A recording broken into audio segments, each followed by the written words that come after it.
Well, San Francisco has one of only 3 Japantowns that still remain in the United States. And a native San Franciscan is leading the effort to keep it alive. Sharon Chin introduces us to this week's Bay Area Jefferson Award winner. Yes, Grace Horikiri. She's like the 411 for Japantown. She's the one people turn to when they need help, and her leadership has proved crucial in the last few years. Growing up, Grace Horikiri came to Japantown to learn Japanese, become a youth leader, and hang out with friends. Today, J-Town is part of her identity. What place does it hold in your heart? All the way deep, deep, deep down inside. I think I live and breathe Japantown. Toda-san, daijoubu desu ka? The native San Franciscan keeps the history, culture, and beauty of J-Town alive as executive director of the Japantown Community Benefit District the last 4 years. It gives me a chance to not only give back to our community, but to make sure it's going to be here for the future. To that end, she's headed up the Nihonmachi Street Fair in the heart of Japantown for more than half of its 50 years. The festival celebrates the rich diversity of Asian American and Pacific Islander communities.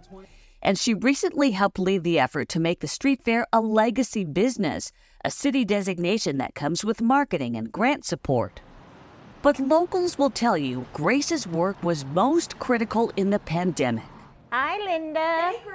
Linda Mihara owns the Paper Tree, an origami store her parents started 57 years ago. How's business? Good. Business is great. And She says Grace crafted a strategy that kept many stores from folding. she is the only reason why Japantown survived the pandemic. Linda says Grace checked in with small business owners often to ensure they had updates from the city, PPE, COVID tests, and access to vaccines. The Paper Tree was among 80 stores that got grants from a $500,000 fund raised by the Japantown Community Benefit District.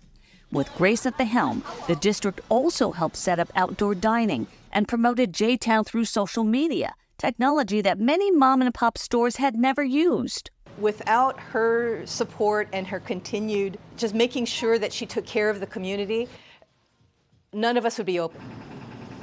Today, Japantown sales tax revenue and foot traffic are up above pre-COVID levels, and Grace remains a face and voice for J-Town. Whether she's keeping in step with yellow-clad community safety ambassadors or walking arm in arm with the mayor to promote city unity, she's only a phone call away from community members she calls family. if my dad calls me in the middle of the night, I will answer the phone. It's the same thing with our small businesses, too. So for sustaining a thriving Japantown in San Francisco, this week's Jefferson Award in the Bay Area goes to Grace Horikiri.